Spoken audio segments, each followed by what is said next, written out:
A biker found a little boy crying in a parking lot, alone, scared, clutching a photo of a woman who never came back. He thought it'd be just another day on the road, until the boy whispered, "Mommy says you're my daddy."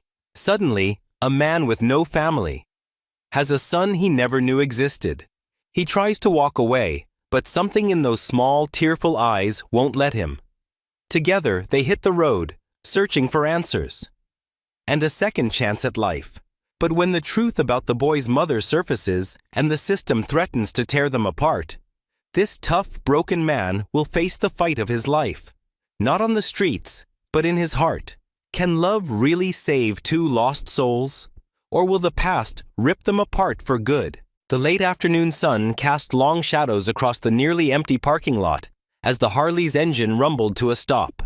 The biker's weathered boots crunched against loose gravel as he dismounted, his joints protesting after hours on the road. Dust coated his leather jacket, a testament to the many miles he'd covered that day. He needed a cold drink and a chance to stretch his legs. This small-town grocery store, with its faded sign and sun-bleached awning, would do just fine. The parking lot was quiet, except for the gentle whisper of wind through the few scraggly trees dotting the perimeter. That's when he heard it. Soft sniffling coming from somewhere nearby. The sound was so faint, he almost missed it over the cooling tick of his motorcycle's engine.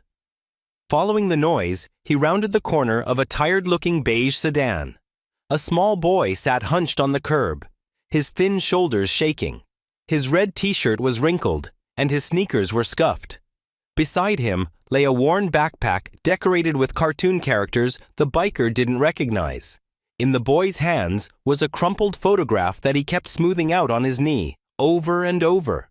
The biker hesitated. He wasn't good with kids, never had been. But something about the sight of this little one sitting all alone made his chest tighten uncomfortably. "Hey there, kid," he said, keeping his gravelly voice as gentle as he could. "You okay?"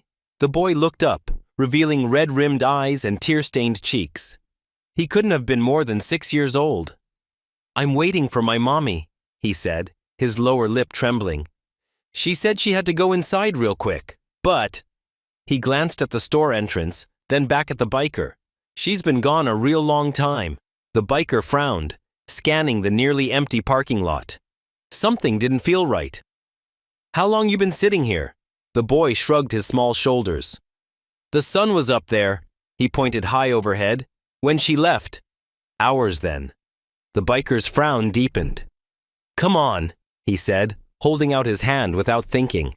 "Let's go see if anyone inside knows where your mama went." The boy stood, clutching his backpack and photo. After a moment's hesitation, he slipped his tiny hand into the biker's calloused palm. The trust in that simple gesture made the biker's throat tight. Inside the store, fluorescent lights hummed overhead as they approached the front counter. A young clerk looked up from her magazine, her eyes widening slightly at the sight of the leather-clad biker holding hands with a tearful child. "This boy's mother went in earlier," the biker explained. "You seen her?" The clerk shook her head, but called for the manager. A balding man in his 40s emerged from the back office, looking concerned when he saw the situation. "We've got security cameras," the manager said, leading them to a small monitor behind the counter. He rewound the footage, and they watched as a woman in jeans and a blue top entered the store hours earlier. She bought nothing, exited quickly, and drove away in the beige sedan. Alone, the biker felt the boy's hand tighten in his. His own gut churned with anger at what he was seeing. Who abandons their kid in a parking lot? "Should we call the police?" the clerk asked quietly. Before anyone could answer, the biker led the boy back outside. They needed a moment to figure this out, and the kid looked overwhelmed by all the adult attention. They sat together on the curb where the biker had first found him. "What's your name, son?" the biker asked. The boy wiped his nose with his free hand, still clutching the photograph. "Tommy," he whispered. "Tommy," the biker repeated softly. "I'm Jack." He wasn't sure why he offered his real name instead of the road name he'd used for years, but something about this situation demanded honesty. Tommy looked up at him then, his young face suddenly intense despite the tears still clinging to his lashes. "I know," he said. "Mommy told me all about you. She said if this ever happened, I should find you." His small fingers extended the crumpled photograph. "Because you're my daddy." The biker, Jack, took the photo with numb fingers. The paper was worn soft from handling, its corners rounded and white from wear. But the image was clear enough. A younger version of himself, maybe 20 years ago, standing next to a pretty woman with long dark hair. They were both smiling, his arm around her waist, her head tilted against his shoulder. Sarah. Her name came floating back through the years. They'd spent one summer together before he'd moved on, like he always did. He'd never known. He stared at the photo, then at Tommy's face. The boy's eyes. They were the same shade of green as Sarah's. But the set of his jaw, the shape of his nose. Jack's world tilted sideways as pieces of a puzzle he never knew existed suddenly clicked into place. Here was this child, this living, breathing piece of himself he'd never known about, looking up at him with such hope and trust that it made his heart ache. The tough exterior he'd built up over decades of solitary life cracked just a little as he looked into those familiar green eyes. Whatever came next, whatever complications arose from this moment, Jack knew with absolute certainty that he couldn't walk away from this boy. Not like Sarah had. Not like he had from so many other things in his life. Tommy was still watching him, waiting for some kind of response. Jack cleared his throat, trying to find words adequate for this moment that would change everything. "Tommy," he managed finally, his voice rough with emotion. "I think maybe we should talk." The evening shadows stretched across the parking lot as the biker and the boy sat in silence on the curb. The man's weathered hands trembled slightly as he pulled out a pack of cigarettes, more from habit than desire. He needed something familiar to steady his nerves. The boy watched him with curious eyes as lit up, but almost immediately started coughing when the smoke drifted his way. The biker quickly dropped the cigarette and crushed it under his boot. "Sorry, kid," he muttered, running a hand through his gray-streaked hair. "Bad habit."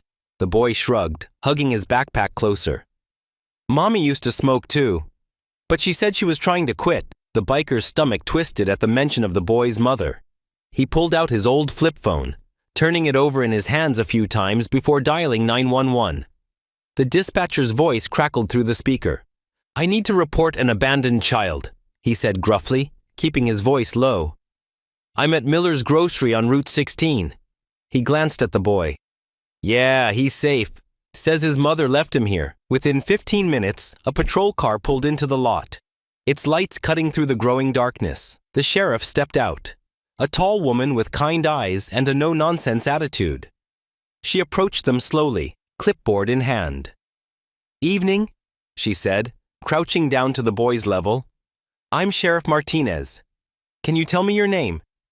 "Tommy," the boy answered, his voice small but clear. "Tommy Wilson." The sheriff wrote it down. "And how old are you, Tommy?" 6 1/4, he said proudly, sitting up straighter. She smiled warmly. "That's very specific. Good job." She turned to the biker. "And you, sir?" "Jack Reeves," the biker answered. "I just found him here crying, but—" He hesitated, looking at the photo still clutched in Tommy's hand. "The boy thinks I'm his father." Tommy's head snapped up. "You are. Mommy showed me pictures. She said if anything happened, I should find you." Sheriff Martinez held out her hand. "May I see that photo, Tommy?" The boy reluctantly handed it over. The sheriff studied it under the glow of a nearby streetlight. A much younger version of the biker stood next to a pretty woman with long brown hair, both smiling at the camera. "When was this taken?" she asked. The biker shook his head. "Must have been 7, maybe 8 years ago. I barely remember her." He lowered his voice. "Look, I rode around a lot back then, met a lot of people. I can't be sure of anything." The sheriff nodded, making more notes. "I've called Child Protective Services, but they won't have anyone available until morning. Protocol says they need to place him in temporary care and start looking for his mother. She studied the biker carefully. Mr. Reeves, would you be willing to stay in town tonight and watch over him? We'll run your name through the system, of course. The biker's first instinct was to say no. He had places to be, nowhere specific, but somewhere other than here, dealing with this. But when he looked at Tommy's hopeful face, something inside him shifted. Yeah, he said finally. I can do that. Good. The sheriff ran his license, confirmed he had no outstanding warrants, and took down his information. There's a motel just down the road. I'll check in on you both. First thing tomorrow. The biker helped Tommy onto his motorcycle, making sure the boy held on tight to his leather jacket. The ride was short, just a few minutes down the highway to the Blue Pine Motel, its neon sign buzzing in the twilight. The room was basic. 2 beds with faded floral bedspreads, a small TV, and a bathroom that had seen better days.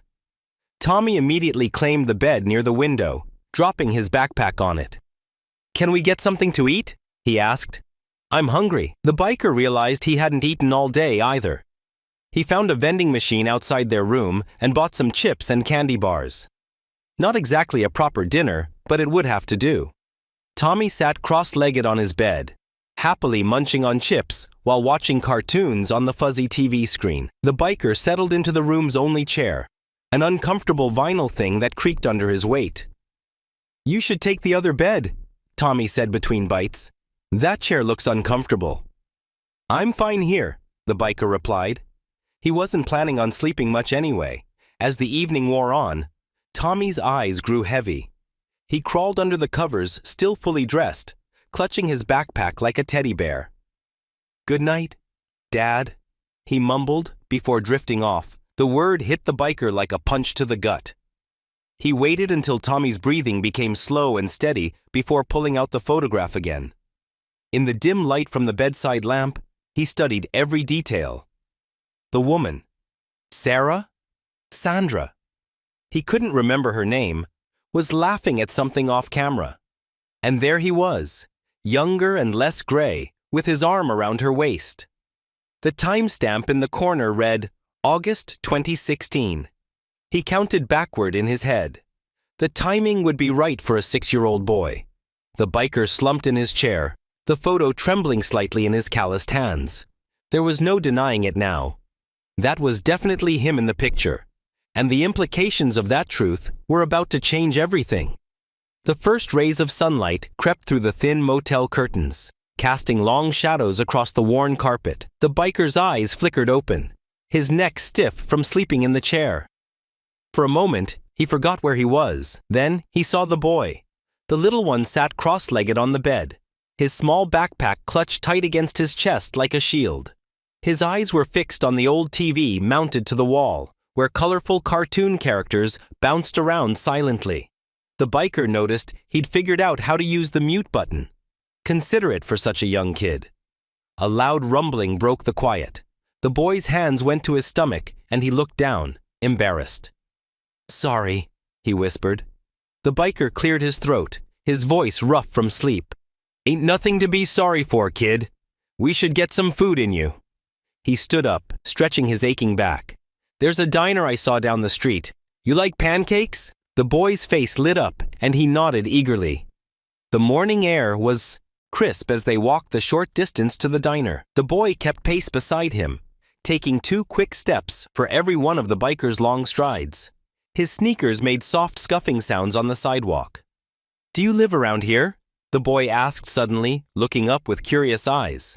The biker shook his head. No, don't really live anywhere specific. How come you don't have a house? The question hit like a punch to the gut. The biker ran a hand through his graying hair. Just never settled down, I guess. Keep moving, that's what I do.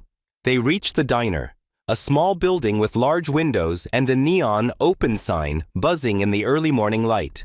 A bell chimed as they entered. But why don't you remember my mommy? The boy persisted as they slid into a booth. Her name is Lana. She showed me pictures of you lots of times. The biker's hands tensed around the sticky laminated menu. Lana. Yeah, he remembered Lana. Young, wild-eyed Lana with her infectious laugh and dangerous smile. That was before everything went wrong. Before the charges, before the time served, before he lost touch with everyone who ever mattered. I knew your mama, he said carefully, a long time ago. But things got complicated. A waitress approached their table, her name tag reading Betty. She had kind eyes and laugh lines around her mouth. Well, good morning. What can I get for you fellas? The boy looked at the biker uncertainly. Go ahead, kid. Order whatever you want. Can I have chocolate chip pancakes? With whipped cream? Betty smiled warmly. Sure thing, sweetheart. And how about I throw some extra chocolate chips on there, no charge? She winked at him before turning to the biker. And for you? Just coffee and eggs, he mumbled. As Betty walked away, the boy fidgeted with his paper placemat. Did you and Mommy ever ride your motorcycle together? The biker's coffee arrived, and he took a long sip before answering. Yeah, we did. Did you ever ride with me in your belly? The biker nearly choked on his coffee. What? You know, before I was born, when I was in Mommy's belly. The question knocked the wind out of him. He set his cup down carefully, aware of Betty watching from behind the counter with concerned interest. No, he said quietly. I didn't know about you then. The boy accepted this with a small nod, as if it explained everything. Betty brought their food, a towering stack of pancakes for the boy, and a simple plate of eggs for the biker. She lingered at their table longer than necessary, refreshing the biker's coffee. You folks just passing through? She asked casually, but her eyes were sharp with understanding. Something like that, the biker replied. Betty nodded slowly. You know, if you're looking for a place to stay that won't break the bank, there's a decent trailer park just outside town. My sister manages it. Clean, quiet, reasonable rates. She pulled out her order pad and scribbled something down. Here's the address. Just tell them Betty sent you. The biker took the paper, nodding his thanks. Betty gave the boy's shoulder a gentle pat before walking away. They ate in relative silence, broken only by the boy's occasional happy sounds as he devoured his pancakes. The biker watched him eat, noticed how careful he was not to spill, how he said thank you when Betty brought him extra napkins. Someone had taught him good manners. Lana, maybe, before whatever happened that made her leave him in that parking lot. Back at the motel, they had an hour to kill before Child Protective Services would arrive. The boy sat on the floor, pulling something from his backpack. Look, he said, holding up a piece of paper. I drew this. The biker took the offered drawing. 3 stick figures stood in front of what appeared to be a motorcycle. One tall with long hair labeled Mommy, one small labeled Me, and one large with what looked like a beard labeled Daddy. They were all holding hands, with big smiles drawn on their faces. Something caught in the biker's throat. He stared at the picture, at this child's simple vision of what family should be. His hands trembled slightly as he held the paper. That's us, the boy explained unnecessarily. On your motorcycle. Mommy said you had a really cool one. The biker couldn't speak. He just nodded, still staring at those 3 smiling stick figures, that perfect little family that never was and now never could be. The boy watched him expectantly, waiting for a response, but the biker's throat was too tight to form words. The morning sun filtered through the thin motel curtains, casting long shadows across the worn carpet. The boy sat cross-legged on the bed, carefully arranging his few possessions from his backpack while the biker paced near the door. Every few minutes, he'd peek through the curtains, his weathered face tight with tension. A sharp knock made them both jump.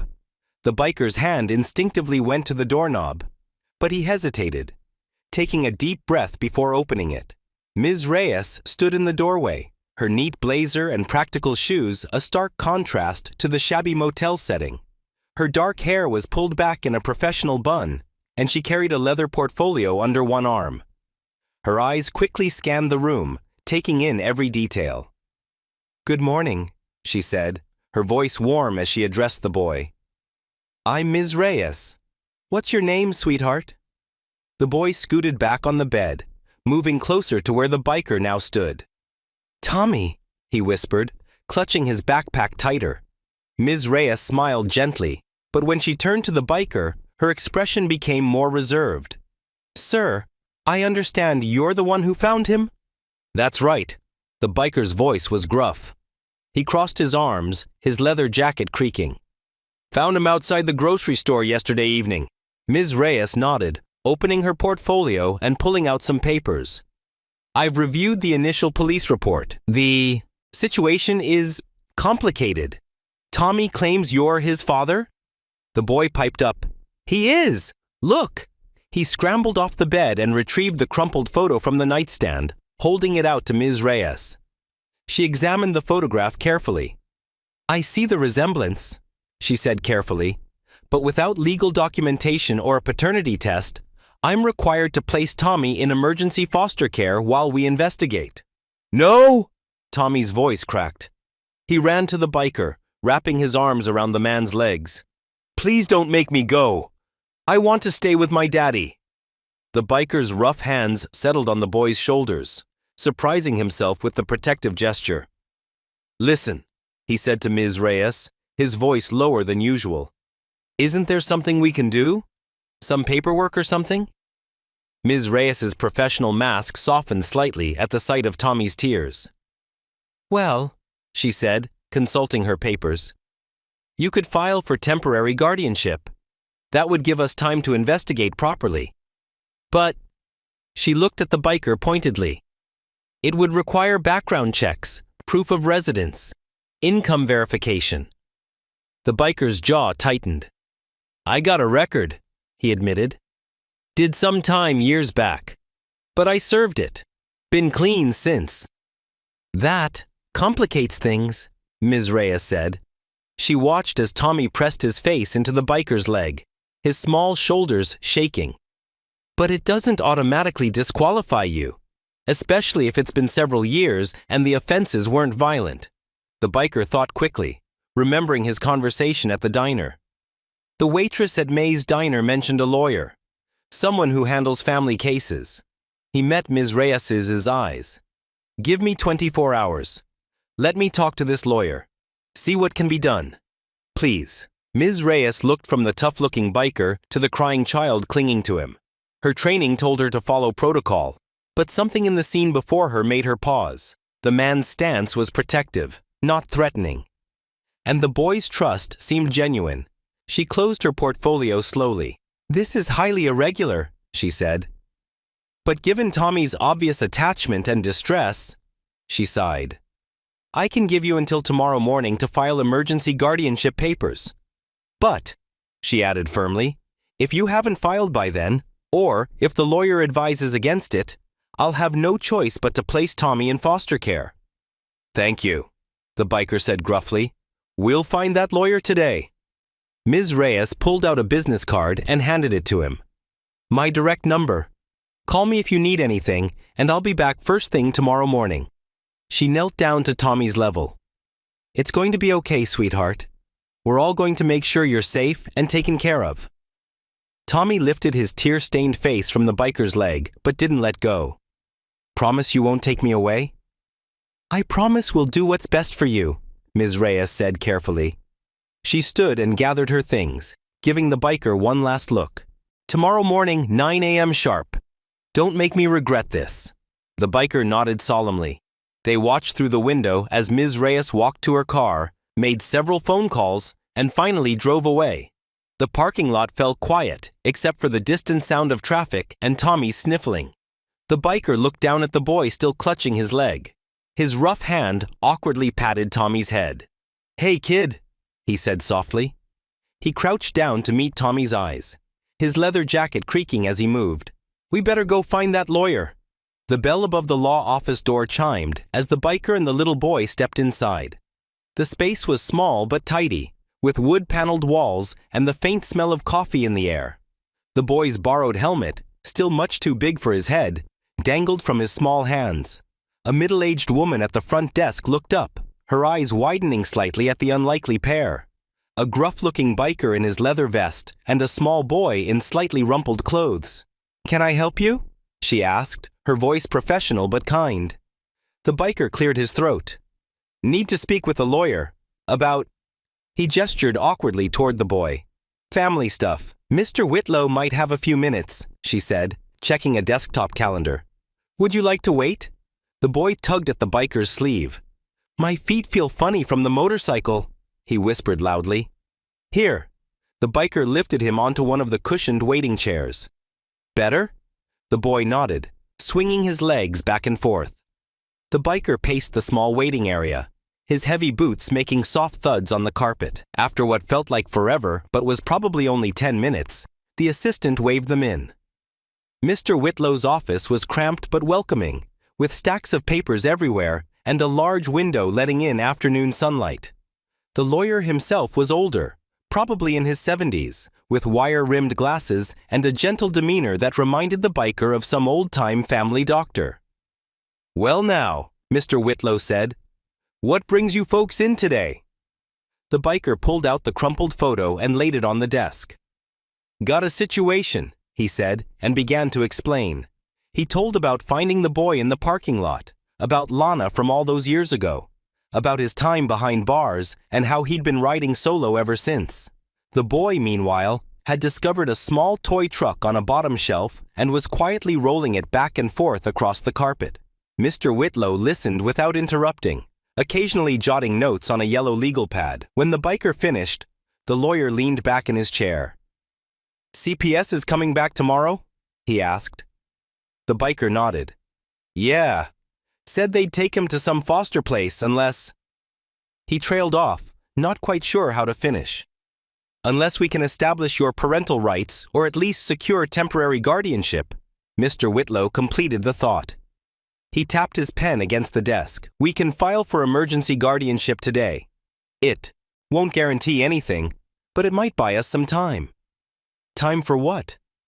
DNA testing, for one thing. That would establish paternity. We'd also need to show you can provide a stable environment. The lawyer glanced at some forms on his desk. Do you have a permanent address? The biker shifted uncomfortably. Been on the road mostly, but I heard about a trailer. Get it, Mr. Whitlow said firmly. Even a temporary lease is better than nothing. And work? Can fix bikes. Done odd jobs here and there. The boy looked up from his play.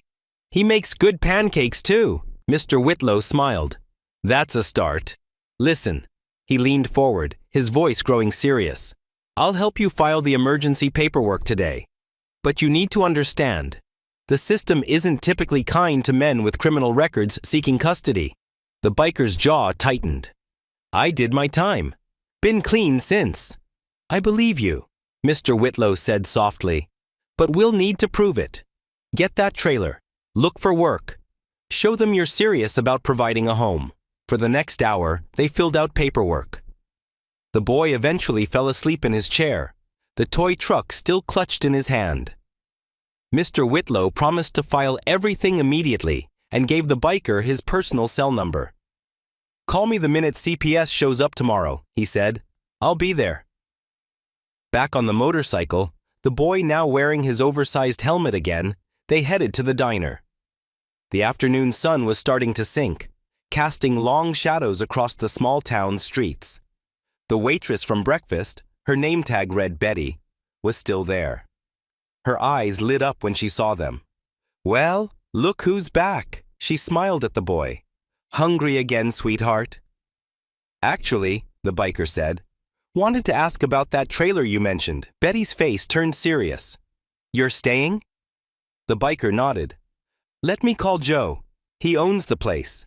She disappeared into the kitchen with her phone. While they waited, she brought the boy a chocolate milk and gave the biker a knowing look. It's not much, she said of the trailer park. But it's quiet. Mostly retirees. Joe's good people. 20 minutes later, they were following Betty's directions down a dusty road to a small trailer park. The manager's office was really just a converted shed, and Joe turned out to be a weathered-looking man in his 60s. Week's rent up front, he said gruffly, but not unkindly. No loud parties, no trouble. The biker counted out the cash, and Joe handed over a key attached to a plastic tag with the number Centene. Their trailer sat at the far end of a gravel loop. It was old and a bit beaten up, with faded blue paint and rickety metal steps leading to the door. Inside, it smelled musty but clean. There was a small kitchen area, a tight living room with a sagging couch, and one bedroom in the back. The boy ran from room to room, excited despite, or maybe because of, the trailer's humble appearance. "Look, look!" he called out. "There's a window right by the bed." The biker watched him explore, something tight and unfamiliar building in his chest. This kid, who yesterday had been crying alone in a parking lot, was now bouncing around this run-down trailer like it was a castle. They made a quick trip to the store for basics: bread, milk, some paper towels. The boy insisted on carrying the lightest bag himself. Back at the trailer, the biker made them sandwiches for dinner, and the boy ate his while telling an elaborate story about a superhero who rode a motorcycle. When bedtime came, the biker gave the boy the bedroom. "You take the bed, kid. I'll sleep on the couch." "But what if I need something in the night?" "I'll be right out here. Promise." The boy climbed into bed, still fully dressed. They'd need to get him some clothes tomorrow. The biker pulled the thin blanket up to his chin. "Night, kid." "Night, Daddy." The word hit like a punch to the gut. The biker quickly stepped out of the room, leaving the door cracked open. Outside, the night air was cool and clear. Stars dotted the sky above the trailer park, bright and countless. The biker leaned against the trailer's metal siding, feeling its coolness through his shirt. "What the hell am I doing?" he whispered to the stars. But even as he said it, he knew. He knew when he saw the boy crying in that parking lot. Knew when he couldn't hand him over to CPS. Knew when he signed the rental agreement for this beat-up trailer. He wasn't letting that kid go. Not now. Not ever. The acrid smell of burning bread jolted the biker from his makeshift bed on the worn trailer couch. His eyes flew open as he heard a small clatter from the kitchen, followed by a worried, "Uh-oh." He scrambled up, his joints protesting after a night on the lumpy cushions. Rounding the corner into the narrow kitchen, he found the little boy perched precariously on a plastic stool, reaching for a smoking toaster with determined concentration. "Whoa there, buddy!" The biker lunged forward, unplugging the toaster just as two blackened squares popped up. The boy nearly toppled backward in surprise, but the biker's weathered hand steadied him. "I wanted to make breakfast," the boy explained, his lower lip trembling slightly. "Like Mommy used to." But the toast got stuck. The biker's gruff expression softened as he looked at the mess on the counter. 2 pieces of bread lay mangled beside a tub of margarine, and a plastic knife had smeared butter across the countertop. A half-empty carton of orange juice sat dangerously close to the edge. That's real thoughtful of you," the biker said, helping the boy down from the stool. "But maybe we should do this together, huh?" The boy's face brightened. "Can I still help?" "Sure thing." The biker grabbed a paper towel to clean up the butter mess. "How about you sit at the table and I'll show you how to make toast without burning down our temporary home." They worked together. The boy watched it intently as the biker demonstrated the proper toaster settings. Soon, they had 4 golden brown pieces of toast and 2 glasses of orange juice arranged on the small kitchen table. "Sorry I messed up," the boy said, taking a big bite of his properly toasted bread. The biker shook his head. "You didn't mess up. You tried something new. That takes guts." He paused, then added quietly, "Just wake me up next time, okay?" They were just finishing their simple breakfast when a sharp knock at the door made them both jump. The biker's stomach tightened. He knew exactly who it was. Ms. Reyes stood on the metal steps, clipboard in hand, looking every bit as professional as the day before. "Good morning," she said, her eyes taking in the biker's rumpled appearance. "I trust you've made progress with the paperwork we discussed?" The biker nodded, stepping back to let her in. "Filed for emergency guardianship first thing yesterday. Got the lawyer's card right here." He fumbled in his pocket for Mr. Whitlow's business card. Ms. Reyes entered, her heels clicking on the linoleum floor as she surveyed the trailer's interior. The boy waved from his seat at the kitchen table, breadcrumbs dotting his shirt. "I see you've had breakfast," she said, offering the child a warm smile before returning to her professional demeanor. "I'll need to inspect the living conditions." The biker stood awkwardly as she moved through the small space, making notes on her clipboard. She checked the bathroom, noting the fresh towels and new toothbrush still in its package. She examined the bedroom where the boy had slept, with its clean if worn sheets. She opened the refrigerator, which contained basic groceries: milk, eggs, bread, and some fruit. "It's not much," the biker said gruffly, "but it's clean and safe." Ms. Reyes made a final note before turning to face him. "You mentioned a paternity test?" "Yeah, got an appointment at the clinic this afternoon. DNA swab thing." She nodded approvingly. "Good. The trailer is adequate for temporary placement. With the emergency guardianship filing and pending paternity test, I can delay foster placement temporarily." She turned to the boy. "How are you feeling? Are you comfortable here?" The boy nodded enthusiastically. "We made toast, and I have my own room." A hint of a smile crossed Ms. Reyes' face. "I'll need to check in regularly," she told the biker, "and we'll need those test results as soon as possible."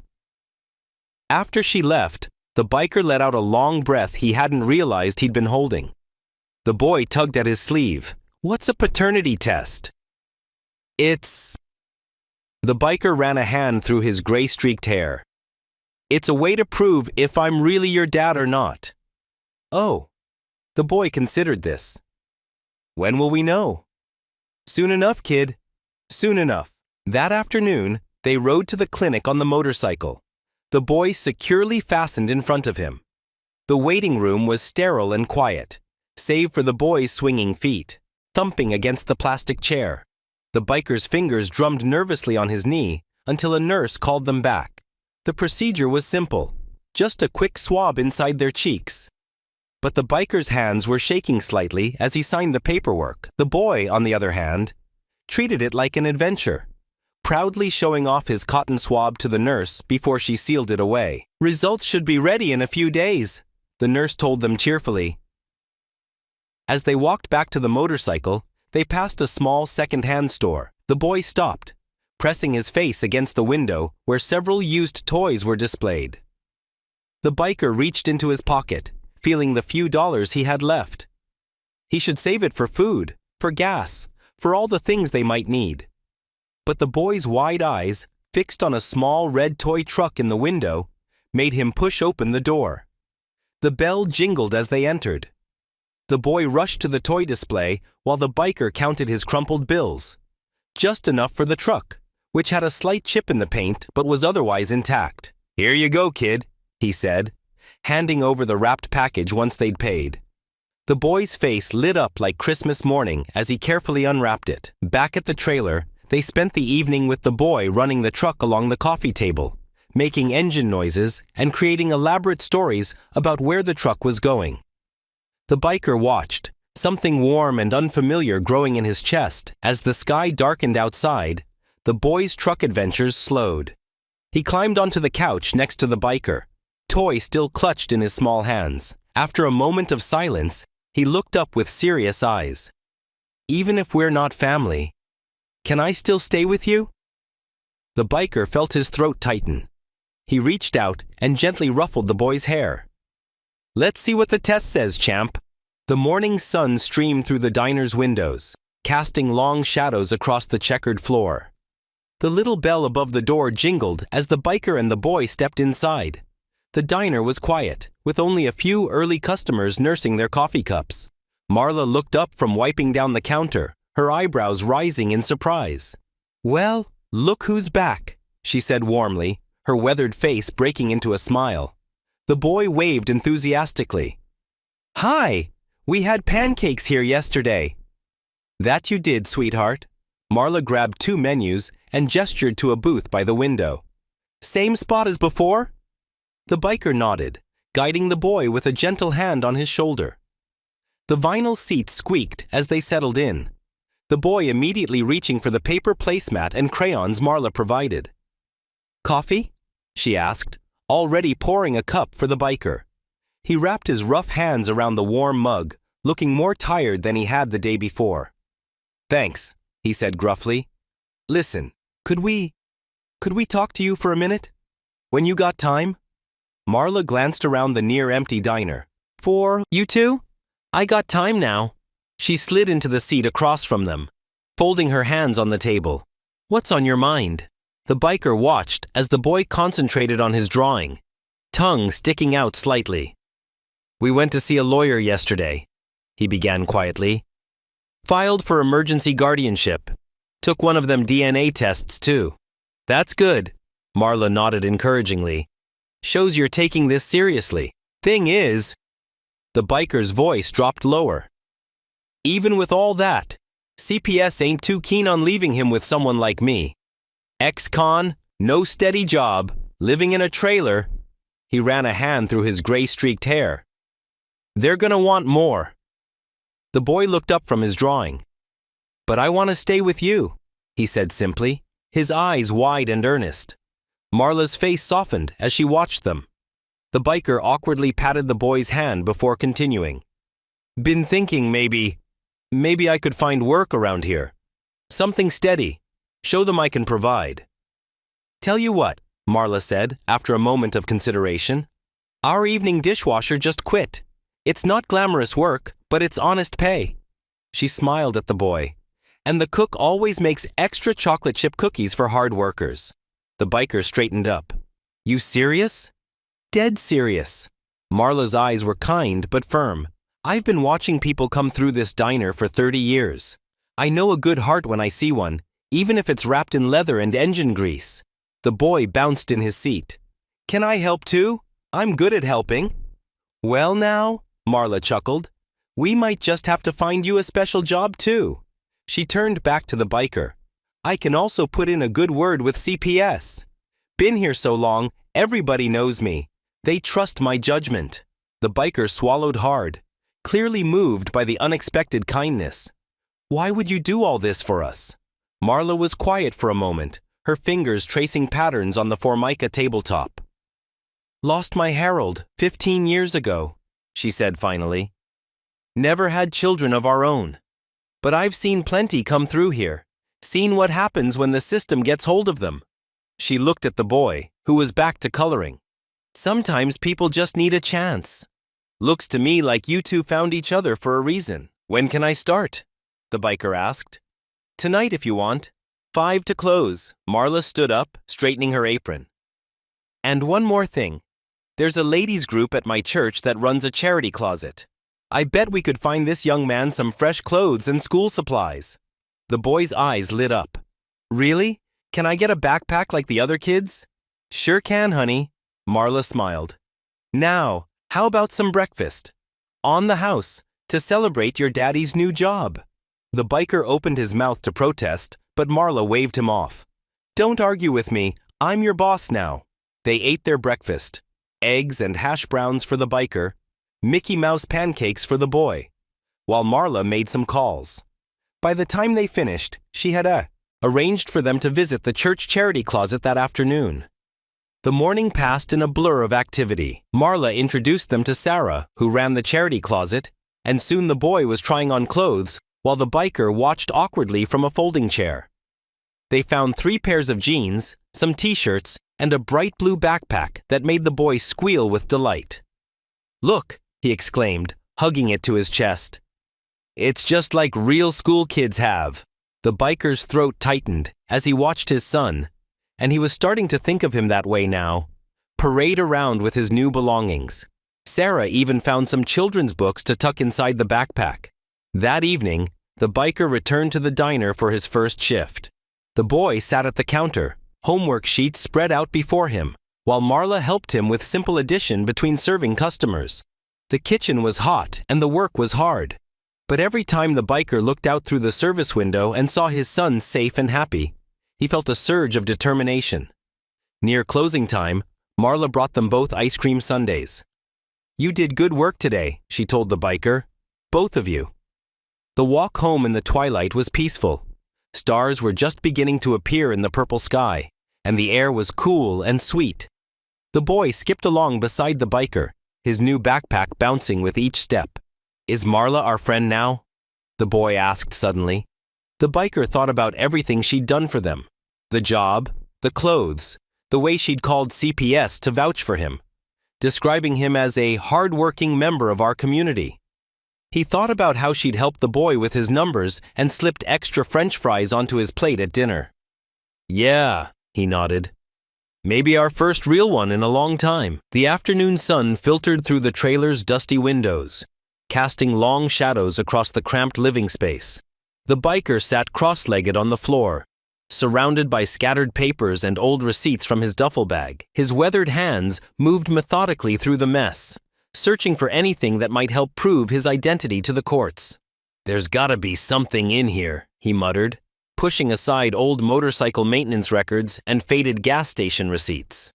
The boy sat nearby on their worn couch, quietly coloring with crayons Marla had given him from the diner. Every few minutes, he'd hold up his artwork, showing stick figures of two people, one tall, one small, always standing next to what looked like a triangle with wheels, his best attempt at drawing a motorcycle. At the bottom of the bag, the biker's fingers brushed against something different, a thick manila envelope, its edges soft and worn from years of being carried around but never opened. He pulled it out, dust dancing in the sunbeam as he turned it over in his hands. "What's that?" the boy asked, peering over with curious eyes. "Just some old pictures," the biker replied, his voice rough with uncertainty. He hadn't looked at these photos in years, hadn't wanted to. But now, with trembling fingers, he opened the envelope. The first few photos were exactly what he expected. Choppers gleaming in the sun, groups of leather-clad riders gathered around campfires, shots of open roads stretching toward distant horizons. Each image carried the weight of a different life, one he'd left behind long ago. Then his breath caught in his throat. The photo that stopped him showed a younger version of himself, maybe 20 years ago. His hair was darker then, his face less lined, but he wore the same leather vest. Next to him stood a young woman with long dark hair and bright eyes that seemed to dance even in the still image. They were at some kind of carnival. String lights twinkled in the background, and behind them, a Ferris wheel rose against a purple evening sky. But what made his hands shake was her belly, slightly rounded under her flowing summer dress. Lana was pregnant. In the photo, his arm was around her waist, and they were both laughing at something long forgotten. The memory hit him like a physical blow. That night at the carnival, the smell of cotton candy and popcorn in the air. The way Lana had dragged him onto the carousel despite his protests. He'd left town 2 weeks later, running from debts and trouble, telling himself she'd be better off without him. He hadn't known, or maybe he hadn't wanted to know, that she was carrying his child. Then came the string of bad choices, the arrest, the years behind bars. By the time he got out, he'd convinced himself it was too late to go back, too late to make anything right. "Hey, what you looking at?" The boy's voice pulled him back to the present. He'd moved from the couch and now stood beside the biker, small hand resting on his shoulder. The biker swallowed hard, his throat tight. Just an old picture." The boy leaned closer, his eyes widening with recognition. "That's Mommy!" he exclaimed, pointing at Lana's smiling face. "That's Mommy when she was happy." The simple observation felt like a knife to the heart. The biker looked at the boy, really looked at him, and saw Lana's eyes, her gentle expression. How had he not seen it before? "Yeah," he managed. "That's your mama." "She used to smile like that sometimes," the boy continued, tracing the outline of Lana's face with one small finger. "But not much anymore. She got sad a lot. Said she was sorry all the time." The biker closed his eyes, memories washing over him. The carnival lights, Lana's laughter, the way she'd looked at him like he could do no wrong, and how completely he'd proved her wrong in the end. "Can I keep it?" the boy asked softly. "The picture?"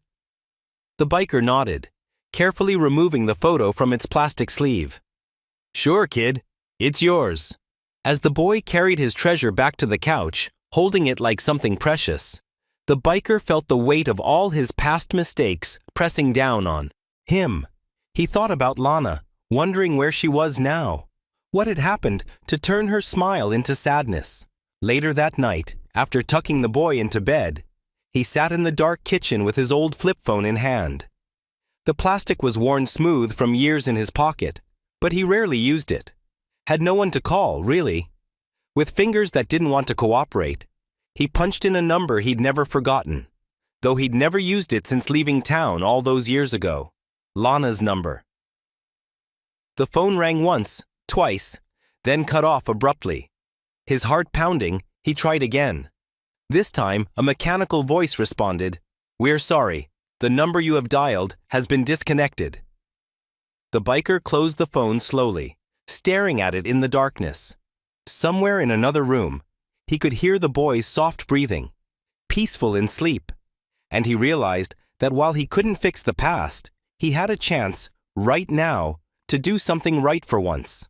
The morning sun filtered through the trailer's dusty windows as the biker sorted through the mail that had been forwarded to his temporary address. His calloused hands froze when he spotted the official-looking envelope from the state family court. The boy sat at the small kitchen table, humming while coloring with some crayons Marla had given him. Taking a deep breath, the biker tore open the envelope. The legal language swam before his eyes, but the important part stood out clearly enough. A hearing date, 2 weeks away, to determine permanent placement for the child. His stomach tightened. "Hey, kiddo," he called out, trying to keep his voice steady. "We need to go see Mr. Whitlow today." The boy looked up from his drawing. "The nice lawyer man? Can I bring my truck?" "Sure thing." The biker managed a small smile, watching as the boy carefully tucked the toy into his backpack. That truck had barely left the kid's side since he'd bought it. Mr. Whitlow's office was housed in an old Victorian building just off Main Street. Inside, the worn wooden floors creaked under their feet as they waited in the reception area. The boy played quietly with his truck while the biker's leg bounced nervously. When they were shown into Mr. Whitlow's office, the attorney adjusted his reading glasses and studied the court notice carefully. Sunlight streamed through the large windows behind him, highlighting the silver in his hair. "Well," Mr. Whitlow said finally, "the DNA results should be in before the hearing date. If they confirm you're his father, that gives us solid ground to stand on." He paused, removing his glasses. "But I need to be honest with you. Your past record and lack of permanent residence could still be significant obstacles." The biker's shoulders slumped. "What do I need to do?" "We need to show the court you can provide stability," Mr. Whitlow explained, pulling out a legal pad. "That means steady employment, proper housing, and character references from respected community members. The judge will want to see that you're committed to changing your life for this child." The boy, who had been pushing his truck along the edge of Mr. Whitlow's desk, looked up at the biker. "Are you gonna be my forever dad?" The biker's throat tightened. "I'm sure trying, kid." After leaving the lawyer's office, they headed straight to the diner. The lunch rush was just ending, and the smell of coffee and pie filled the air. Marla was wiping down the counter when they walked in. Her face softened at the sight of them. "Well, if it isn't my two favorite customers," she said warmly. "How about some chocolate milk for the little one?" The boy's face lit up, but the biker held up the court notice.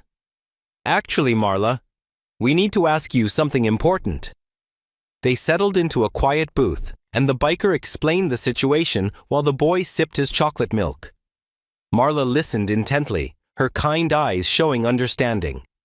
"Of course I'll write a reference letter," she said without hesitation. "And you know what? I think you should meet Pastor Jim. He's helped lots of folks get back on their feet." She glanced at her watch. "He usually stops by around this time for coffee. In fact, there he is now." A tall, gentle-looking man in his 60s entered the diner, wearing a simple black shirt with a clerical collar. Marla waved him over and made introductions. The boy immediately took to Pastor Jim's warm smile and grandfatherly manner. "The church runs an after-school program," Pastor Jim mentioned as they talked. "It could help with childcare once you're working full-time, and I'd be happy to speak to the judge about your character." The biker, unused to such kindness, struggled to find words. "I don't deserve all this help." "Everyone deserves a chance to do right," Pastor Jim said quietly. "Especially for their child." That evening, back at the trailer, the biker sat at the kitchen table with a stack of job applications Marla had helped him collect. The boy was sprawled on the floor nearby, drawing pictures and chattering about his day. The biker pulled out a fresh piece of paper and wrote at the top, "What I need to be a good dad." His pen hovered over the page for a moment before he began writing. He kept adding items until the list filled the page. Each line represented another step away from his old life, another brick in building something permanent. Looking up, he noticed the boy had grown quiet. He'd fallen asleep on the carpet, one arm wrapped tightly around his toy truck. The biker carefully lifted him and carried him to bed, tucking the worn blanket around his small shoulders. Back in the kitchen, he pulled his chair close to the window. The night sky stretched endlessly above the trailer park, stars twinkling like distant promises. His weathered face reflected in the glass as he whispered, "I'm not losing you, kid." The afternoon sun streamed through the clinic's windows, casting long shadows across the worn linoleum floor. The biker shifted his weight from one foot to another at the counter, his weathered hands fidgeting with the zipper of his leather jacket. Behind him, the little boy sat cross-legged in a plastic chair, completely absorbed in a tattered copy of Curious George. The waiting room smelled of antiseptic and old magazines. A clock ticked loudly on the wall, marking each second that passed. The biker's heart pounded against his ribs as he watched the nurse approach with a white envelope in her hands. "Here are your results, sir," she said kindly, sliding the envelope across the counter. The biker stared at it for a long moment. His fingers trembled slightly as he picked it up, turning it over in his hands as if it might burn him. The paper crinkled under his touch as he carefully tore it open. He pulled out the single sheet and unfolded it. The words swam before his eyes for a moment before coming into focus. There it was, in black and white, 99.9% probability of paternity. He was the father. He had always been the father. Something hot and wet pricked at the corners of his eyes. The biker quickly blinked it away, clearing his throat roughly. He wasn't going to cry here, not in public, not where anyone could see, but the emotion welled up inside him like a tide. Relief, fear, joy, and terror, all mixed together.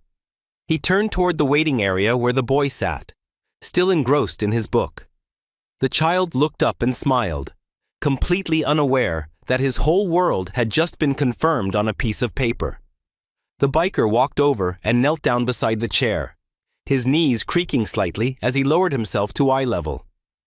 "Hey, kid," he said softly, his voice rougher than usual. "You were right. I'm your dad." The boy's face lit up like a sunrise. Without hesitation, he launched himself forward, throwing his small arms around the biker's neck. The force of it nearly knocked them both over, but the biker caught himself, wrapping his arms around the tiny body that clung to him. "I knew it!" the boy exclaimed, his voice muffled against the biker's jacket. "I knew you were my daddy!" The biker held him tighter, allowing himself this moment of pure connection. The boy smelled like apple juice and the cheap shampoo from the trailer park's shower room. It was the sweetest thing the biker had ever smelled. After a long moment, he pulled back, ruffling the boy's hair. "Come on, let's go tell Marla the news." They walked out of the clinic together, the boy practically skipping beside him. The biker helped him onto the motorcycle, making sure the oversized helmet was secure before climbing on himself. As they rode through town, the boy held on to him tightly, and for the first time, the biker truly felt the weight of being someone's father. The bell above the diner door jingled as they entered. The lunch rush had ended, leaving only a few regulars nursing coffee cups at the counter. Marla looked up from wiping down a table, her face breaking into a warm smile when she saw them.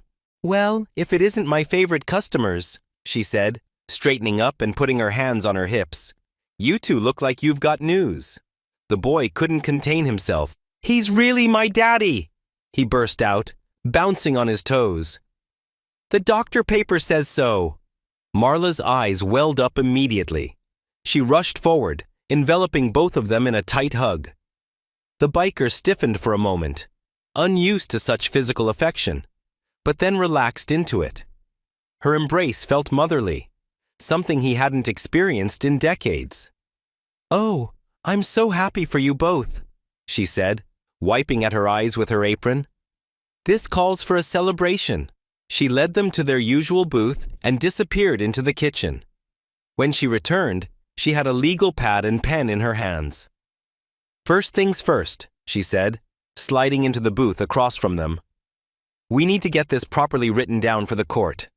They'll want to see everything documented." For the next hour, Marla helped them draft a formal declaration. She knew exactly what language to use, having helped other families with similar paperwork through her church's outreach program. The biker signed his full name at the bottom, the first time he'd done so in years. "Now," Marla said, tucking the papers safely away, "tonight we celebrate. I'm making my famous fried chicken with all the fixings, and there might just be a chocolate cream pie with your name on it," she added with a wink to the boy. That evening, they returned to find the diner transformed. Marla had set a special table with a real tablecloth and actual napkins instead of the usual paper ones. The smell of perfectly fried chicken filled the air, mixed with the rich aroma of gravy and fresh-baked pie. The boys' eyes went wide at the feast laid before them. Golden brown chicken, creamy mashed potatoes with pools of butter, fresh green beans, and warm rolls. Marla had even found a candle to put on the table, though there was nothing to celebrate but the simple fact of belonging. They ate until they couldn't eat anymore. The boy got mashed potatoes on his chin, and the biker actually laughed, a real laugh that surprised even himself. Marla brought out the pie, and they all had seconds, even though they'd sworn they couldn't eat another bite. As the sky darkened outside the diner windows, the biker watched his son, chattering away with Marla about school and motorcycles and everything under the sun. Something warm settled in his chest, something that felt dangerously like hope. Back at the trailer, the boy could barely keep his eyes open as the biker helped him into his pajamas. He crawled into bed, clutching his toy truck close to his chest. The biker pulled the thin blanket up to his chin. "Tomorrow we start your new life, little man," he whispered, smoothing back the boy's hair. The child was already half asleep, a small smile on his face. The biker stood watching him for a moment, then added under his breath, "And maybe mine too, the spacey." Setting sun painted streaks of pink and orange across the sky as the biker walked down the quiet street, his work shirt still smelling of dish soap and hamburger grease. The little boy skipped beside him, clutching a colorful drawing from Pastor Jim's after-school Bible group. "And then Pastor Jim said God loves everybody, even when they make mistakes," the boy chattered, his sneakers scuffing against the sidewalk. "Is that true?" The biker grunted softly. "Pastor Jim's a smart man. Probably knows more about that stuff than I do. He let me have extra cookies too." The boy held up his drawing proudly. "Look, I drew us on your motorcycle again." The biker's weathered face softened as he studied the crayon sketch. "Pretty good, kid. You got the flames on the tank just right." They rounded the corner to their trailer, the metal siding gleaming dully in the fading light. The boy ran ahead, but stopped short at the bottom of the wooden steps. "Daddy, there's something on the door." The biker's stride lengthened, protective instinct kicking in. But it was just an envelope, secured with clear tape. His name was written across the front in official block letters. "Why don't you go on inside and wash up?" he suggested, trying to keep his voice casual as he peeled the envelope free. "Maybe we can have those fish sticks you like for dinner." The boy bounced inside, leaving the biker alone on the small wooden porch. He turned the envelope over in his rough hands, noting the county jail stamp in the corner. His stomach tightened as he tore it open. The first page was typed on official letterhead. He had to read it twice before the words sank in. Lana, the boy's mother, was in custody on drug possession charges, and she had listed him as both emergency contact and father. But it was the second page that made his hands shake. A handwritten note on lined paper, the writing unsteady and slanting. I couldn't do it, but I knew you could. I'm sorry. Don't let them take him. The biker sank heavily onto the top step, the wood creaking under his weight. The pink sky deepened to purple as he read the note over and over. Memories flooding back like a broken dam. Lana had been so young, so full of life back then. Always laughing, always dreaming up wild plans for their future. But even in those early days, there had been signs. The mood swings, the pills she claimed were just to help her sleep. He'd been no saint himself, getting into trouble that eventually landed him behind bars. Now, staring at her desperate handwriting, pieces clicked into place. She must have known he was in this town. Must have asked around. Found out he'd been staying in the area. That day in the parking lot hadn't been random abandonment. It had been calculated. A last desperate act of a mother who knew she couldn't take care of her son anymore. "Daddy?" The boy's voice drifted through the screen door. "Can you help me reach the plates?" "Coming, kid." The biker carefully folded both papers and slipped them into his pocket. Inside, the boy had already pulled out the box of fish sticks and was studying the cooking instructions with intense concentration. They went through their evening routine. Dinner at their small table, the boy chattering about Bible stories and art projects while the biker listened and nodded. Bath time, with toy boats sailing through soap bubbles.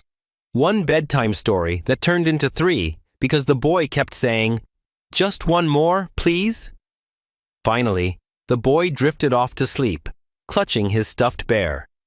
The biker stood in the doorway, watching him for a long moment, then went to the kitchen table where he kept their growing folder of legal documents for the upcoming hearing. He pulled out Lana's letter and read it one more time in the dim light. Her words hit differently now. Not just an apology, but a desperate plea from someone who knew she was drowning and wanted to throw her child a lifeline. The biker slipped the papers into the folder, right next to the DNA results and character reference letters from Marla and Pastor Jim. His rough fingers lingered on the edge of the documents that were slowly building a future for him and the boy. Looking back toward the bedroom where soft snores drifted out, he whispered, "No more running. From the past or from you." The morning sun filtered through the trailer's thin curtains, casting warm patches across the worn linoleum floor. The biker sat on a kitchen chair while the little boy stood in front of him, bouncing with excitement.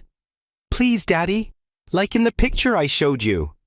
The boy held up a magazine page torn from one of Marla's old issues, displaying a girl with neat French braids.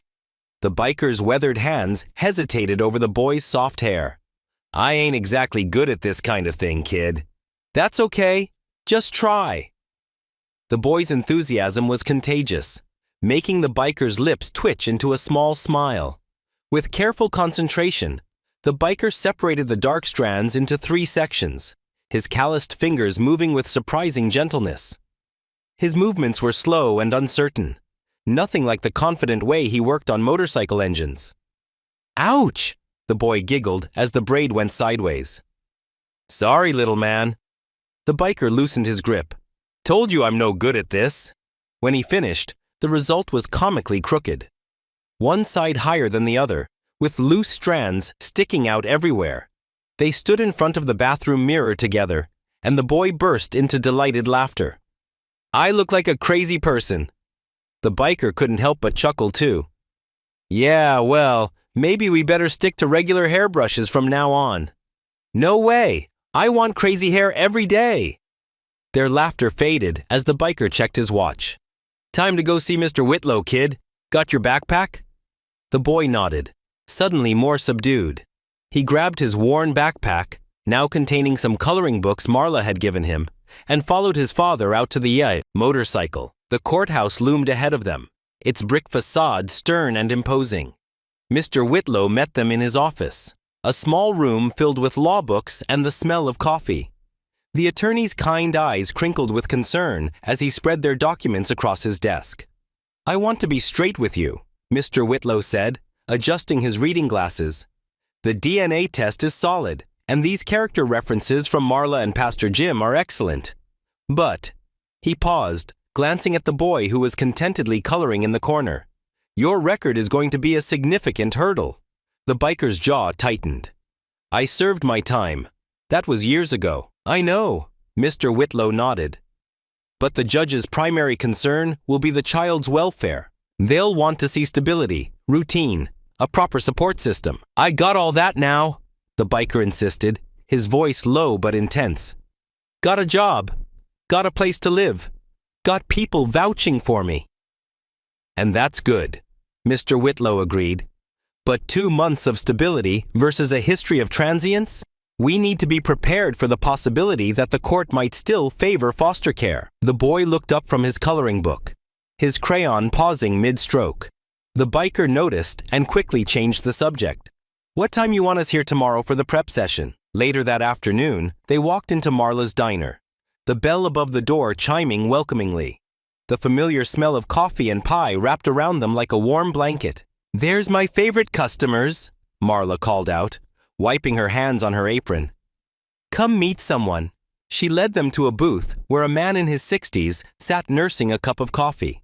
His silver hair was neatly combed, and he wore a cardigan despite the warm weather. This is my brother-in-law, Frank, Marla introduced. He worked in social services for 30 years before retiring. Frank's handshake was firm, his expression understanding. Marla told me about your situation. Mind if I share some advice? The biker nodded, settling into the booth while the boy slid in next to him. First thing, Frank began, when you're in that courtroom, remember to stay calm. No matter what gets said about your past, don't get defensive. Just be honest and direct, he continued, counting points on his fingers. Make eye contact with the judge. Speak clearly. When they ask about your plans, be specific. Don't just say you'll take good care of him. Tell them exactly how. The biker listened intently, his hand absently rubbing the boy's back as the child devoured the chocolate milk Marla had brought over. And something else, Frank added, leaning forward. Show them you understand it's not just about love. They want to see that you can provide structure, routine, boundaries. That you're thinking about his future, school, healthcare, all of it. The boy looked up at his father. Can we go home and practice? Like for a school play?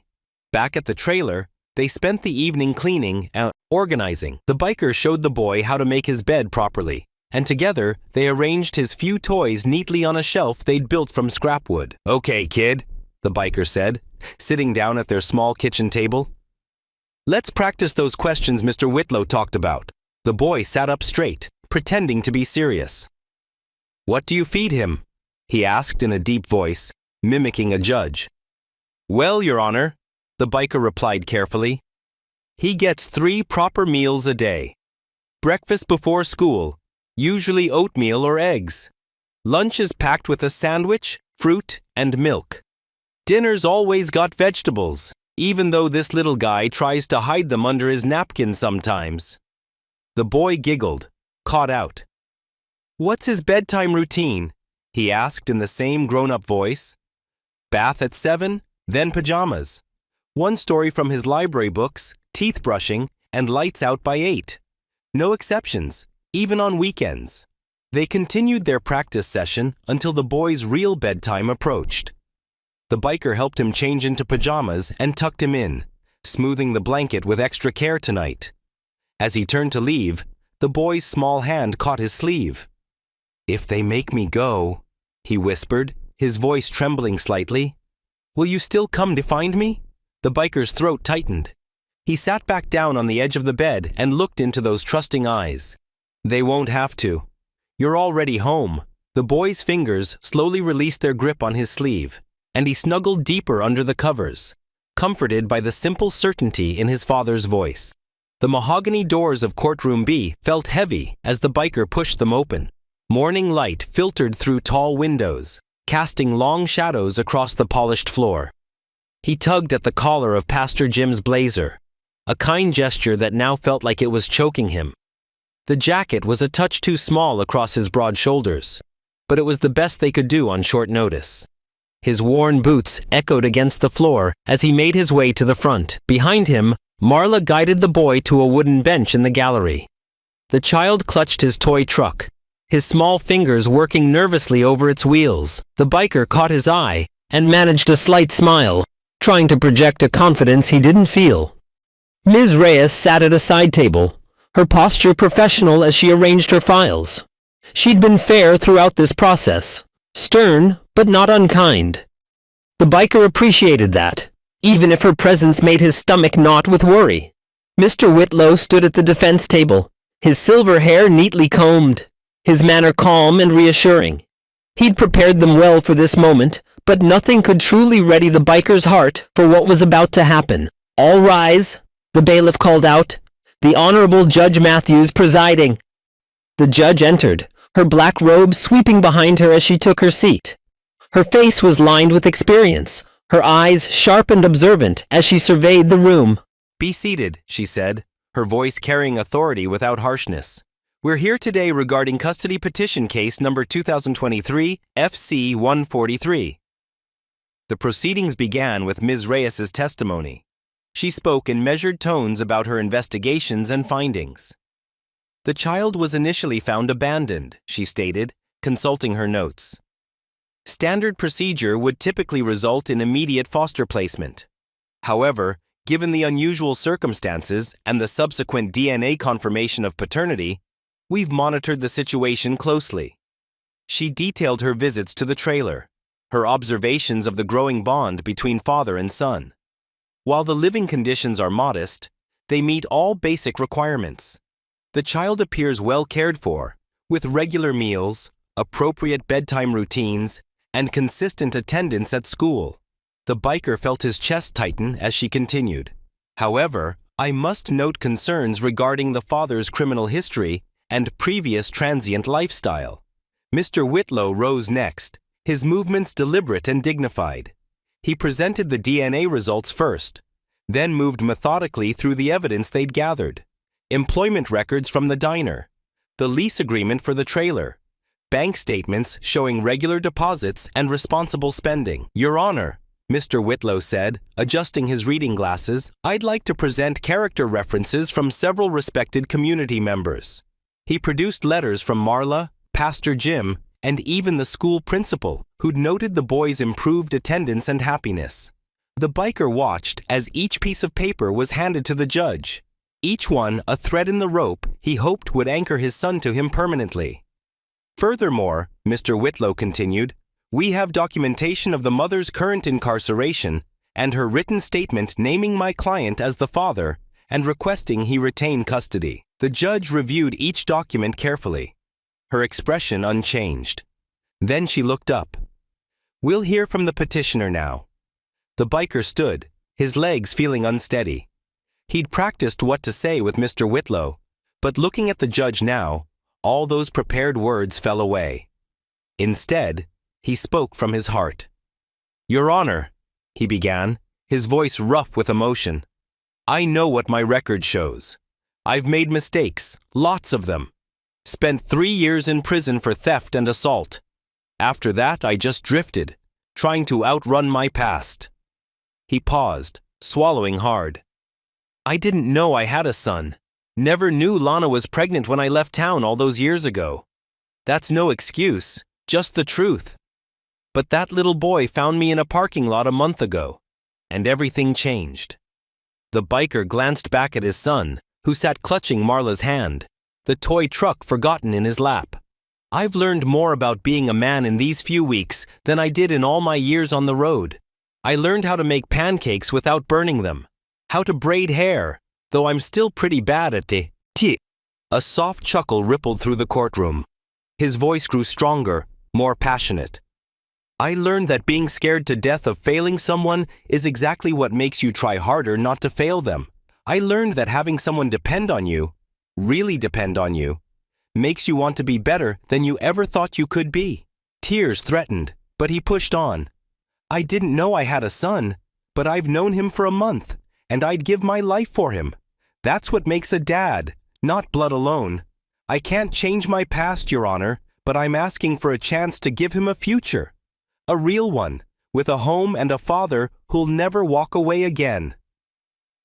The silence in the courtroom felt heavy as the judge rose. I'll take a brief recess to review all the evidence and make my determination, she announced. Court will resume in 30 minutes. The biker's legs felt like lead as he made his way back to the gallery.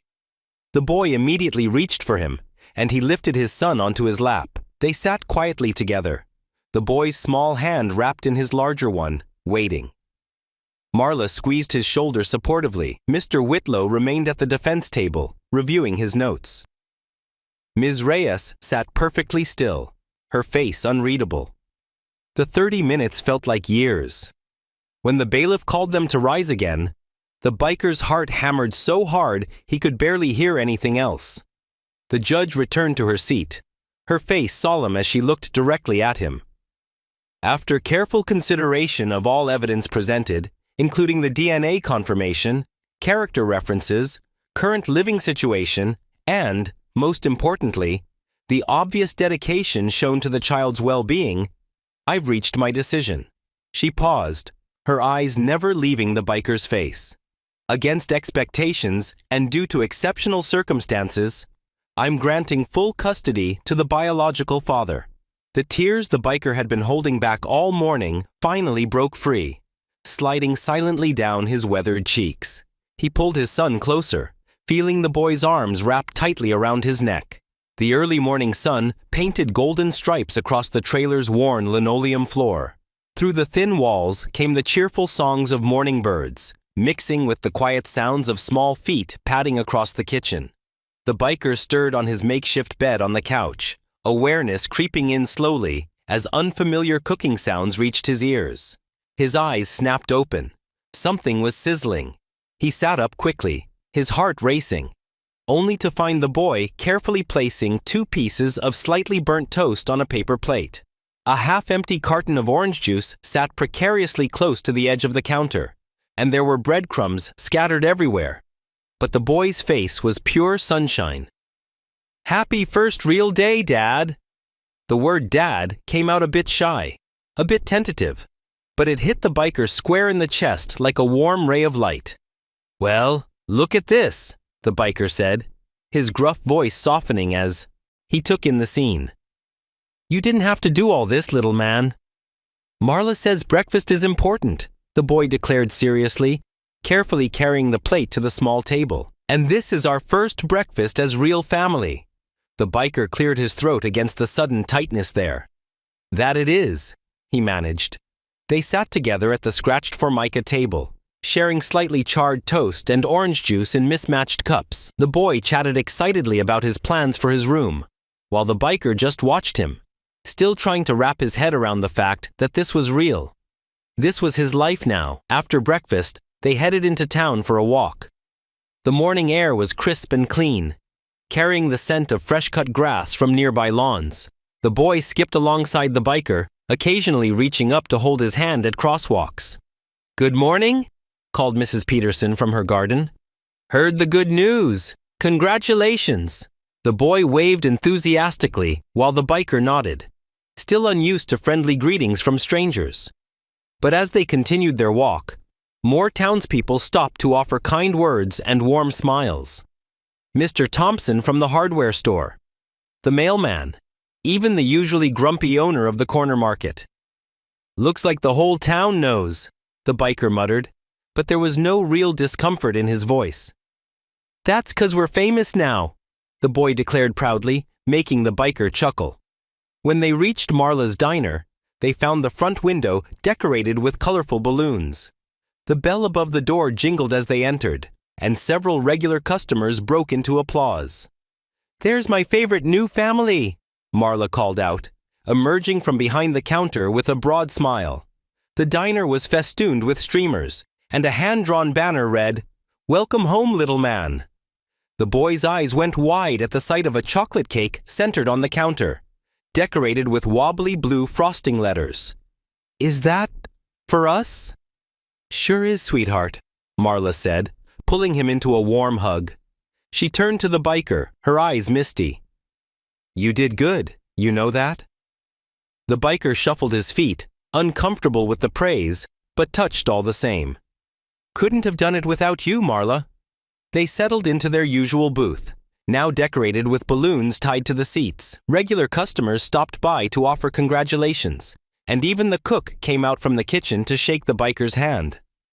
The boy proudly told anyone who would listen about his new dad and their plans for his room. Around noon, Pastor Jim arrived with his pickup truck, a dismantled bunk bed tied down in the back. "Thought you might need this," he said with a gentle smile. "It's been sitting in the church storage, just waiting for the right home." The afternoon passed in a flurry of activity as they worked to get the bed into the trailer and assembled. The biker discovered that reading instructions wasn't his strong suit, while the boy proved to be an enthusiastic, if not entirely helpful assistant. "Can I hand you the next screw, Dad?" The word came easier now, more natural, making the biker pause in his work each time he heard it. "Sure thing, kid," he replied, wiping sweat from his forehead. "Just make sure it's the right size this time." As they worked, the boy's questions tumbled out, one after another. "Can I have the top bunk? Will you teach me to ride a motorcycle when I'm bigger? Can we paint the walls blue? Do you know how to make pancakes shaped like dinosaurs?" The biker answered each one patiently, surprising himself with how easily the conversations flowed. When the bed was finally assembled, they stood back to admire their handiwork. It wasn't perfect. One side was slightly wobbly, but it was theirs. "Do I call you Dad now?" the boy asked suddenly, his voice small but hopeful. "Or still Mr. Biker?" The biker felt a smile tugging at his lips. "Dad sounds good," he said, ruffling the boy's hair. "Real good." They spent the rest of the evening making the room feel like home. The boys' drawings found their place on the refrigerator door, held up by mismatched magnets Marla had given them. One drawing in particular caught the biker's eye, a carefully rendered motorcycle with 2 helmets, parked in front of what looked like a house. "That's us," the boy explained proudly. "In our forever home." When bedtime came, the biker helped the boy climb into his new bed, the top bunk of course, and pulled out a worn paperback book Marla had lent them. He settled into a chair beside the bed, cleared his throat, and began to read for the first time as a father. The boy listened intently, his eyes growing heavy as the story progressed. By the final page, his breathing had evened out into the peaceful rhythm of sleep. The biker closed the book softly and stood, watching his son's peaceful face in the dim light. "Thanks for finding me, kid," he whispered, the words barely audible in the quiet room. The morning sun painted long shadows across the trailer park as the biker worked methodically on his Harley. His weathered hands, usually covered in road dust and grease, were freshly cleaned. He'd trimmed his salt and pepper beard and chosen a red flannel shirt that still had its tags on, a gift from Marla, who insisted he needed something decent for Sundays. The boy sat cross-legged on a patch of grass, clutching his toy truck while watching his father with intense fascination. He wore new jeans and a small leather vest that Pastor Jim's wife had altered to fit him perfectly. "Is it really going to work, Dad?" the boy asked, bouncing slightly with anticipation. "Will I really get to ride with you?" The biker tightened the last bolt on the gleaming black sidecar. "Sure will, little man. Just got to test these straps one more time." He tugged hard on the safety harness they'd installed together yesterday. It didn't budge an inch. "And I get to wear the special helmet?" The boy pointed to the shiny new children's helmet resting on their porch, another community donation that had appeared mysteriously at the diner last week. "Can't ride without it," the biker said, his gruff voice softening as he helped the boy up. "Now, let's see how you fit." The boy practically leaped into the sidecar, wiggling with excitement as his father carefully adjusted the straps and buckles. The helmet, decorated with racing stripes, fit perfectly over his small head. "How do I look?" The boy's voice echoed slightly inside the helmet. The biker stepped back, taking in the sight of his son. Something caught in his throat, a feeling he was still getting used to. "Like a real road warrior," he managed, his voice rough with emotion. They rolled out of the trailer park slowly, the boy waving goodbye to their neighbors.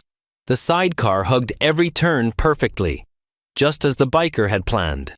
As they hit the main road, he heard a sound that made his heart swell. Pure, uninhibited giggling coming from beside him. The wind rushed past them as they cruised through town. People waved from sidewalks, now familiar with the sight of them together. The boy raised his small hand to return every greeting, calling out hellos that were swept away by the wind. They took the scenic route around the lake, where morning mist still clung to the water's surface. The boy pointed at everything: boats, birds, other motorcycles. His excitement infectious. The biker found himself smiling more in those few miles than he had in years.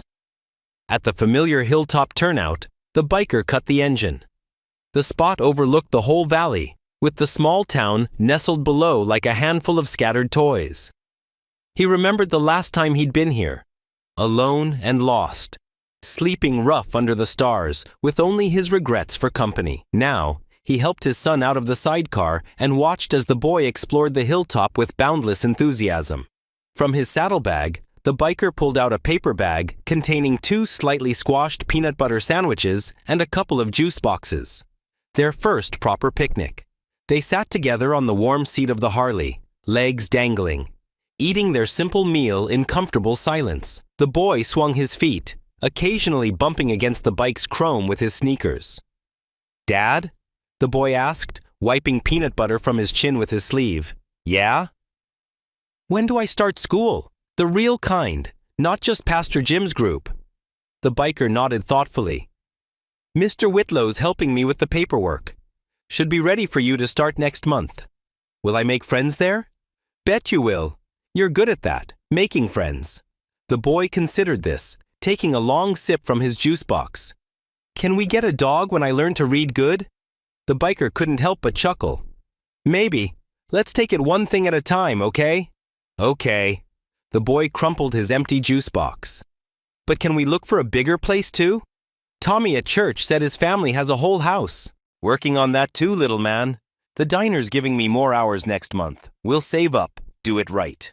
The boy nodded, satisfied with these promises of a future neither of them could have imagined just weeks ago. He leaned against his father's arm, a gesture that still surprised the biker with its easy affection. They packed up their simple picnic and headed back to town, the boy settling into the sidecar with practiced ease now. The morning had warmed up, and the valley was alive with Sunday activity. Church bells, people walking dogs, kids on bicycles. The diner's parking lot was full when they arrived, the Sunday crowd in full swing. Through the window, they could see Marla moving efficiently between tables, coffee pot in hand. The bell jingled as they entered, and she looked up with a warm smile that crinkled the corners of her eyes. "Well, if it isn't my favorite customers," she called out, making her way over to them. "How was the first real ride?" "It was awesome!" The boy bounced on his toes, helmet still tucked under his arm. "We went all around the lake and had sandwiches and saw birds and everything." "Is that right?" Marla laughed, ruffling his hair. "You better tell me all about it. Your usual booth is open." The biker reached into his jacket pocket and pulled out a slightly bent photograph. He'd asked Pastor Jim to take it yesterday when they finished installing the sidecar. In it, father and son sat side by side on the Harley, both grinning. The boy's smile wide and unguarded. The biker's smaller, but just as genuine. "Thought maybe," he started, then cleared his throat. "Thought maybe you might want this. For your wall." Marla took the photo carefully, studying it with misty eyes.